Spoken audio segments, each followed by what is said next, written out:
Let me tell you something most people don't realize. When you try to change something that's been soothing your nervous system for years, it often gets worse before it gets better. That's not failure, that's the extinction burst. This is where that phrase comes from. It gets worse before it gets better. Hi, my name's Chris Hinton, and I help people end their needless suffering by trying to expose blind spots that we all carry and guiding them back to peace and stillness. So let's start here. There was a real study, a rat in a cage. Scientists gave it a lever, and every time it pressed a lever, it got a food pellet. Simple, predictable, and comforting. Then one day, they took the food pellet away, but the rat didn't stop. It pushed harder, faster, more desperate, until eventually it gave up. That final burst of panic, that spike in effort right before it gave up, that's what they call the extinction burst. And that doesn't just happen to lab rats, it happens to you, to me, to all of us. So when you try to quit a habit, break an addiction, or walk away from a relationship, your brain doesn't say, oh, okay, time to heal. It panics. It throws a tantrum. It slams the lever harder than ever before, trying to get the old reward. Because to your nervous system, that lever meant safety. And this goes deep. Your brain was built for survival a long time ago, not clarity. It evolved during a time during scarcity where food was rare, connection was fragile, and comfort was luxury. So when you found something that made you feel okay, you held on to it like it was oxygen. Now we live in a world where the getting is good, dopamine is everywhere, food, attention, internet, corn, validation substances, it's all right there all the time. And your brain doesn't really know the difference between what's helpful and what's just available. It just knows it wants more. That's why we overeat, we overspend, we overdrink, overthink, we overattach because we were conditioned. B.F. Skinner proved this through behavioral psychology. He trained animals to perform these complex tasks one step at a time, rewarding each step at a time. That's how dolphins at SeaWorld learn how to jump through hoops. It's not magic, it's repetition, reinforcement. The same thing happens in your life. Take a smoker. They don't just light up, they go through this whole sequence. Find the wallet, grab the keys, drive to the store, buy the pack, rip it open, and then they smoke. That's a long chain of behaviors, all built around one conditioned outcome. Now take that reward away, and what happens? Cravings, frustration, agitation. That's the extinction burst. It's not just about addiction, it's about attachment too. When you leave a relationship, you're not just walking away from a person, you're walking away from a pattern, a drug, a ritual.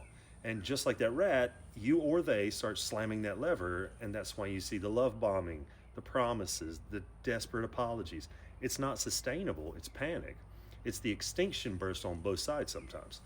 And here's the twist. When someone dies, they're gone. But when you break up with someone, you can resurrect them. One scroll, one profile check, one late night memory, and your brain gets this dopamine hit just enough to keep the cycle alive. Same thing with internet corn. You delete the apps, you feel strong for a while, and then it hits you harder. That's not weakness, that's your brain chasing the high, not the habit. Alcohol, you quit drinking, and then suddenly life gets louder. It's not that you're falling apart, it's that you're finally hearing the noise that the booze used to mute. Food, you stop binging, and now your emotions don't have anywhere to hide. Even emotional patterns, you stop yelling, stop people pleasing, stop rescuing. And what shows up? Guilt, shame, abandonment. Because the nervous system still believes that those old behaviors were keeping you safe. Here's the hard part. You don't just suffer once, you suffer twice. First, when you lose the thing that helped you cope. And second, when you expected yourself to be okay without it, and you're not. This is why people stay friends after a breakup. It sounds mature, but often it's just a lever in a new disguise. You hear their voice, see their post, feel that old spark, and your nervous system lights up thinking, maybe this time I'll get fed. But you won't, and the crash hits harder than before. Now, some of you are saying, but I have to co-parent. I can't go no contact.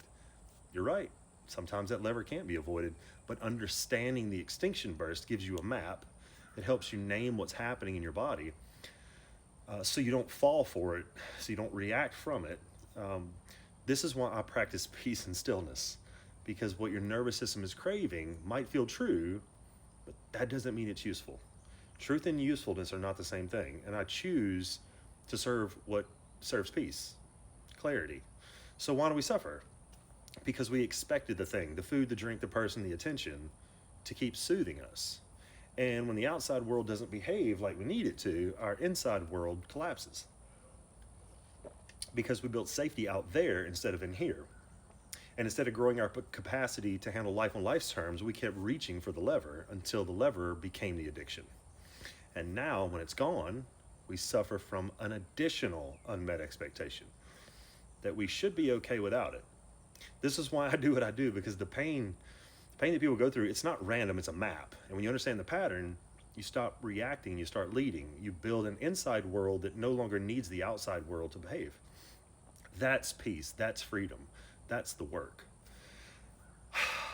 So, if this hit you, if it spoke to you in some way, please share it, because it might help someone else understand what they're actually going through when they're trying to break a habit, an addiction, a person, or some cycle.